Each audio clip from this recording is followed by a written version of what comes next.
क्या कोई इंसान लगातार 14 सालों तक बिना सोए जिंदा रह सकता है? विज्ञान कहता है नहीं, यह नामुमकिन है। लेकिन रामायण में एक योद्धा ऐसा था जिसने वनवास के 14 सालों में एक पल की भी नींद नहीं ली थी, और उसी त्याग की वजह से रावण का सबसे शक्तिशाली बेटा मारा गया। कहानी है वनवास की पहली रात की। जब भगवान राम और माता सीता सो गए तो लक्ष्मण पहरा दे रहे थे। तभी उनके सामने निद्रा देवी प्रकट हुई। लक्ष्मण ने उनसे वरदान मांगा, हे देवी, मुझे 14 वर्षों तक नींद ना आए, ताकि मैं अपने भैया भाभी की सेवा कर सकूं। निद्रा देवी ने कहा, यह प्रकृति के नियम के खिलाफ है। तुम्हारे हिस्से की नींद किसी और को लेनी होगी।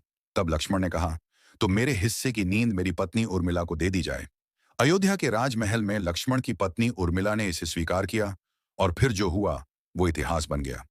उधर लक्ष्मण 14 साल तक जंगल में जागते रहे, और इधर उर्मिला 14 साल तक महलों में लक्ष्मण के हिस्से की नींद लेकर सोती रही।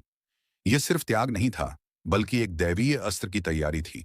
क्योंकि रावण का बेटा मेघनाथ, जिसे देवराज इंद्र भी नहीं हरा पाए, उसे वरदान था कि उसे वही मार सकेगा जो 14 वर्षों तक ना सोया हो और ना जिसने कुछ खाया हो। अगर उर्मिला ने लक्ष्मण की नींद ना ली होती तो लक्ष्मण कभी मेघनाथ का वध नहीं कर पाते। राम रावण युद्ध में जीत लक्ष्मण के धनुष से ज्यादा उर्मिला की उस नींद की आरणी है।